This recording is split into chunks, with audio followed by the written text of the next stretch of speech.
وہ جلدی سے کمرے میں داخل ہوا، سامنے ہی بیڈ پہ فجر لیٹی ہوئی تھی۔ وہ بے چینی سے اس کے قریب آیا اور اس کی آنکھوں میں بے چینی سے دیکھنے لگا۔ آپ ٹھیک تو ہیں نا فجر؟ اس نے اس بات میں سر ہلایا۔ اس کی نظر پاس سوئے چھوٹے سے وجود پہ پڑی، اس کی آنکھوں میں آنسو آ گئے۔ وہ مسکرا کے اٹھا اور اس ننھی سی جان کو اپنی گود میں اٹھا لیا۔ یہ تو بہت کیوٹ ہے، اس کے کہنے پہ فجر مسکرا پڑی۔ ماشاءاللہ، وہ کہنے لگا۔ اس نے آہستہ سے اسے اپنی جگہ پہ لٹایا اور فجر کے پاس آ کے بیٹھ گیا۔ اس کا نازک سا ہاتھ اپنے ہاتھ میں لے کے وہ دیر تک اس کی شفاف انگلیوں کو دیکھتا رہا۔ جب فجر نے اسے آواز دی، حنان! وہ چونک کے اسے دیکھنے لگا۔ کیا سوچ رہے ہیں آپ؟ وہ دھیرے سے مسکرا پڑا۔ میں ڈر گیا تھا فجر۔ کس بات سے؟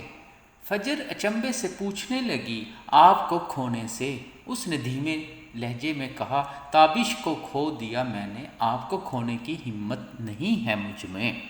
اس کی آنکھ کے کونے سے آنسو کی لکیر کی صورت میں بہہ رہے تھے۔ فجر کی آنکھیں بھی نم ہوئی تھی۔ تابش ٹھیک کہتا تھا۔ کیا؟ وہ اسے دیکھنے لگا۔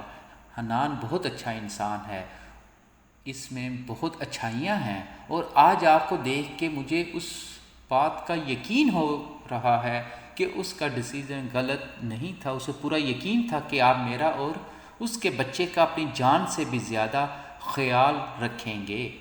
حنان کے لبوں پہ زخمی سی مسکراہٹ ٹھہر گئی۔ آپ دونوں میرے اپنے ہیں فجر۔ فجر مسکرا پڑی۔ وہ اب گھر شفٹ ہو چکی تھی، بوا بھی تھی، لیکن حنان اس کا ہر طرح سے خیال رکھ رہا تھا۔ بھی وہ آپریشن ہونے کی وجہ سے ٹھیک سے نہیں اٹھ پا رہی تھی۔ جب حنان نے انس کو اپنی گود میں اٹھایا اور اسے سلانے کی کوشش کرنے لگا، وہ بہت نرمی اور پیار سے اسے بازوؤں میں لے کے ایسے سلا رہا تھا جیسے کوئی بہت تجربہ کار ماں ہو۔ فجر بس اسے دیکھ کے رہ گئی۔ اتنا اچھا بھی کوئی ہو سکتا ہے، وہ ہر بار حنان کو دیکھ کے یہی سوچتی۔ ابھی بھی انس اس کی گود میں سو چکا تھا۔ اس نے نرمی سے اسے اس کی جگہ پہ لٹایا اور فجر کو دیکھ کے مسکرا پڑا۔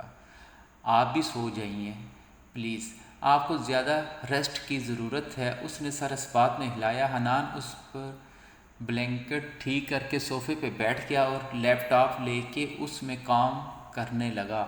آپ نہیں سو رہے حنان؟ فجر اسے یوں بیٹھا دیکھ کے پوچھنے لگی۔ کچھ کام ہے آفس کا، وہ کر کے سو جاؤں گا۔ وہ فجر کی طرف دیکھ کے بولا، آپ آرام سے سو جائیں، اگر انس اٹھ بھی گیا تو میں جاگ رہا ہوں۔ آپ اتنا بڑا ڈن خود پہ نہ لیں، آفس ورک بھی اور پھر انس کا خیال اور پھر میرا کام بھی کر دیتے ہیں۔ فجر کے لہجے میں فکر مندی تھی۔ حنان مسکرا پڑا۔ آپ ٹھیک ہو جائیں، مجھے تسلی ہو جائے گی، پھر میں اپنا کام کیا کروں گا بس۔ فجر اسے دیکھ کے رہ گئی، جبکہ حنان دوبارہ اپنے کام میں مصروف ہو گیا۔ فجر کی نظریں اسی پہ تھی۔ حنان جس طرح سے اس کا اور انس کا خیال رکھ رہا تھا، اس کا احترام اور بھی بڑھ رہا تھا فجر کے دل میں۔ فجر اب بہت بہتر ہو رہی تھی اور اپنے اور انس کے کام اب خود کرنے لگی تھی، ساتھ ہی وہ حنان کا بھی خیال رکھ رہی تھی، اس کے کھانے، اس کے کپڑوں کا، اس کی چھوٹی بڑی ضروریات کا۔ ابھی بھی وہ آفس ورک کر رہا تھا لیپ ٹاپ پہ جب فجر اس کے لیے چائے لے آئی۔ حنان نے چونک کے لیپ ٹاپ اسکرین سے نظریں ہٹا کے اسے دیکھا، پھر مسکرا کے چائے کا کپ اس کے ہاتھ سے لے لیا۔ Thank you. وہ مسکرا کے پاس ہی بیٹھ گئی۔ انس کیسا ہے؟ حنان مصروف انداز میں پوچھ رہا تھا۔ ٹھیک ہے ماشاءاللہ سے، اب بڑا ہو رہا ہے تو زیادہ تنگ بھی نہیں کرتا۔ فجر مسکرا کے بتانے لگی، کوئی بھی مسئلہ ہو مجھے بتا دیجیے گا۔ حنان نے اس کی طرف دیکھ کے کہا تو وہ مسکرا پڑی۔ جی ضرور۔ کچھ دیر حنان کو دیکھتی رہی اور پھر اپنی جگہ سے کھڑی ہوئی۔ آپ کام کریں، اس نے اس بات میں سر ہلایا تو فجر بھی سوتے انس پہ ایک نظر ڈال کے باہر نکل گئی اور کچن میں بوا کے پاس آ گئی۔ بوا جی میں ہیلپ کر دوں آپ کی؟ بوا کو کھانا بنا رہی تھی، مسکرا کے اسے دیکھنے لگی۔ نہیں بٹیا، تو خود تھکی ہوئی ہے، میں بنا رہی ہوں بس، میں کوئی تھکی ہوئی نہیں ہوں، لائیے دیجیے میں کر دیتی ہوں۔ اس نے مسکرا کے بوا کے ہاتھ سے چھری لے لی۔ انس بیٹا کیسا ہے؟ وہ دوسرا کام کرنے لگی۔ ٹھیک ہے بوا جی، سو رہا ہے ابھی۔ فجر نے مسکرا کے جواب دیا۔ بہت پیارا بچہ ہے ماشاءاللہ۔ بوا کی بات پر فجر مسکرا پڑی۔ آپ کا ہی پوتا ہے نا بوا جی؟ بوا ہنس پڑی۔ اللہ نصیب اچھے کرے، آمین، کہہ کے وہ اپنے کام میں مصروف ہو گئی۔ بوا کچھ دیر خاموشی سے اس کا جائزہ لیتی رہی، پھر کہنا شروع کیا، فجر بٹیا۔ جی بوا، وہ مصروف انداز میں بولی۔ اب انس بھی خیر سے دنیا میں آ گیا ہے، تم بھی ٹھیک ہو رہی ہو، تو کب تک ایسے رہو گی؟ دونوں باقاعدہ سے نکاح ہونا چاہیے اب تمہارا اور حنان کا۔ فجر انہیں دیکھنے لگی۔ مجھے غلط مت سمجھنا بیٹا، تم دونوں میرے بچے ہو، لیکن اب باقاعدہ اسلامی احکامات کے مطابق تم دونوں کا نکاح ہو تو مجھے بھی سکون ہو۔ بوا اسے دیکھتی نرمی سے بولی۔ فجر خاموشی سے پھر سے اپنے کام میں مصروف ہو گئی۔ بوا بھی خاموش ہو گئی اور کھانا بنانے لگی۔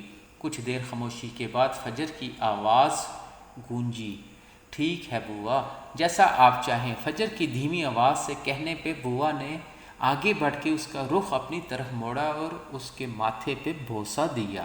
اللہ نصیب اچھے کرے تم دونوں کے۔ فجر بھی ان کی خوشی دیکھ کے مسکرا پڑی۔ فجر جیسے ہی کمرے سے نکلی، اندر آتے حنان سے ٹکراتے ٹکراتے بچی تھی۔ دونوں ایک دوسرے سے نظریں چراتے ادھر ادھر دیکھنے لگے۔ وہ میں انس کو دیکھنے آیا تھا، حنان نے جلدی سے کہا تو فجر سائڈ پہ ہو گئی۔ انس سو رہا ہے، جا کے دیکھ لیں آپ۔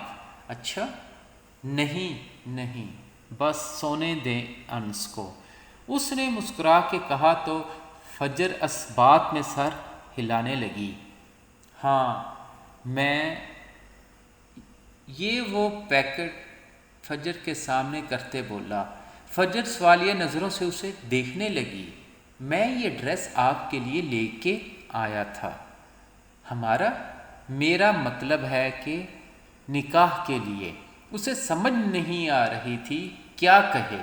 فجر نے حیرت سے دیکھا۔ میرے لیے؟ لیکن میرے پاس تو بہت سے کپڑے ہیں۔ فجر کی بات پہ حنان اسے دیکھنے لگا۔ یہ خاص ڈریس ہے فجر، آپ کے لیے۔ فجر نے جھجکتے ہوئے پیکٹ اس کے ہاتھ سے لے لیا۔ تھینک یو حنان، اتنا سب کرتے ہیں آپ میرے لیے۔ وہ شرمندہ سی ہو رہی تھی، حنان کو دکھ سا ہو رہا تھا۔ آپ میری ہونے والی بیوی ہیں فجر، شام کو ہمارا نکاح ہے، آپ کی ہر ضرورت پوری کرنا میرے فرائض میں ہے۔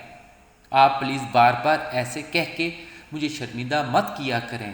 حنان کی گمبھیر لہجے میں کہی ہوئی بات پہ فجر نے اسے دیکھا۔ ایم سوری، پلیز فجر۔ حنان کے کہنے پہ فجر چپ ہو کے نیچے دیکھنے لگی۔ میں نے کچھ دوستوں کو بھی دعوت دی ہے نکاح میں، تو وہ بھی ہوں گے۔ حنان کے کہنے پہ فجر نے اثبات میں سر ہلایا۔ حنان اس کے جھکے سر کو دیکھتا رہا، جبکہ فجر ہاتھ میں پکڑا پیکٹ لیے کمرے کی طرف بڑھ گئی۔ میں انس کو دیکھ لوں؟ وہ جو محویت سے اسے دیکھنے میں مصروف تھا، ایک دم سے چونکا۔ شور، اسے اپنی بے خودی پہ شرمندگی ہوئی۔ نکاح کی تیاریاں ہو چکی تھی۔ ایک چھوٹی سی تقریب رکھی گئی تھی جس میں حنان کے کچھ دوست اور ان کی فیملی انوائٹ تھی۔ وائٹ کلر کی فراک میں جس پہ بہت نفیس گولڈن کا کام ہوا تھا، فجر کسی حور سے کم نہیں لگ رہی تھی۔ بوا نے زبردستی میک اپ بھی کروا دیا، جس کے لیے بار بار وہ حنان کے سامنے جانے کا سوچ کے گھبرا رہی تھی۔ حنان کی نظر جیسے ہی اس پہ پڑی تو اپنے ارد گرد سے بے خبر یک ٹک بس فجر جو دیکھے جا رہا تھا۔ حنان کو یوں دیکھنے سے فجر جھجکنے لگی، اس کا رنگ اور بھی نکھر رہا تھا۔ وہ حنان کے سامنے کھڑی تھی اور حنان کی نظریں اسی پہ تھی۔ حنان کے دوست ارسلان نے اسے کوہنی ماری، ہوش کر میرے بھائی، ابھی نکاح ہونا باقی ہے۔ حنان چونک کے ادھر ادھر دیکھنے لگا، سب اسے دیکھ کے مسکرا رہے تھے، جبکہ وہ سر کھجانے لگا۔ بیٹھیے پلیز۔ اس نے فجر کو بیٹھنے کا اشارہ کیا۔ فجر جھجک کے بیٹھ گئی تو حنان بھی اس کے پہلو میں بیٹھ گیا۔ نکاح پڑھایا گیا۔ دونوں نے نکاح نامے پہ اپنے دستخط کیے۔ سب کی مبارکباد گونجی۔ حنان نے نظر بھر کے اپنے پہلو میں بیٹھی فجر کو دیکھا۔ بالکل اچانک سے نکاح کے دو بول کے ساتھ ہی حنان کو خوشگوار احساسات نے گھیر لیا۔ محبت تو وہ پہلے بھی کرتا تھا فجر سے، لیکن اب فجر اس کی ہے، اس کی شریک حیات ہے۔ یہ احساس اسے طمانینت بخش رہا تھا۔ اسے جو کھونے کا ڈر ہمیشہ اس کے اندر رہتا تھا، وہ خیال اب ختم ہونے لگا تھا۔ اس نے گہرا سانس لیا اور دل میں اپنے رب کا شکر ادا کرنے لگا۔ آئینے کے سامنے کھڑی وہ کچھ دیر خود کو دیکھتی رہی۔ نئے احساسات اس کے دل میں جاگ رہے تھے جنہیں وہ سمجھ نہیں پا رہی تھی۔ وہ خوش تھی، اداس تھی، اسے نہیں تھا معلوم، لیکن ایک طمانینت، سکون سا پھیلا ہوا تھا اس کے اندر۔ وہ خاموشی سے اپنے جھمکے اتارنے کے لیے اپنے کان تک ہاتھ بڑھایا ہی تھا جب دروازے پہ دستک ہوئی۔ وہ چونک کے دیکھنے لگی۔ دروازہ کھول کے حنان اندر داخل ہوا۔ فجر کا دل بے حد زور سے دھڑکا تھا۔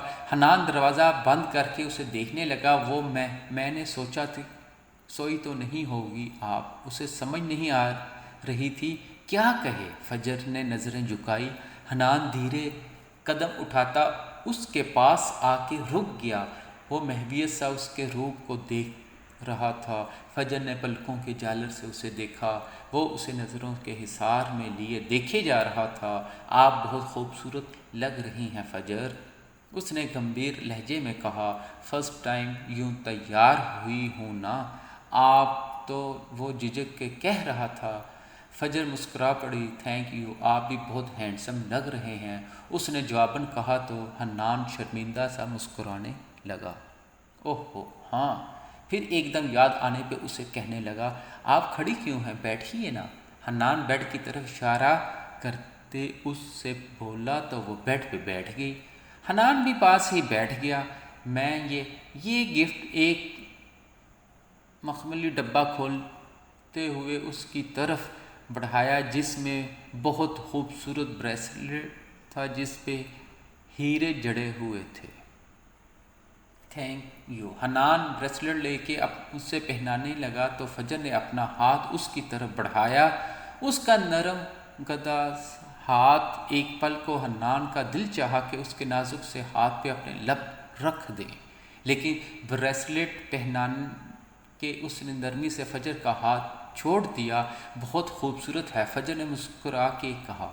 آپ سے کم، حنان نے بے ساختہ کہا، لیکن فجر کے دیکھنے پہ وہ اپنا سر کھجانے لگا۔ آگے بڑھ کے اس نے فجر کی پیشانی پہ اپنے لب رکھ دیے۔ فجر کو لگا اس کا دل باہر آ جائے گا۔ حنان کی پل بھر کی قربت سے وہ جیسے پگھلنے ہی لگی تھی۔ حنان دھیرے سے اس سے دور ہوا۔ آپ آرام کیجیے، تھک گئی ہوں گی، حنان اس کے سراپے سے نظریں چراتے کہنے لگا، جبکہ فجر اپنا بے قابو ہوتا دل سنبھالتی وہاں سے اٹھ کے ڈریسنگ روم میں چلی گئی۔ حنان نے گہرا سا سانس لیا اور خود کو نارمل کرنے کی کوشش کرنے لگا۔ فجر اس کی ہے، اس کے نام سے منسوب ہے، یہ احساسات اسے سرشار کیے جا رہا تھا۔ صبح حنان کے لیے ناشتہ بنا کر دیا اس نے۔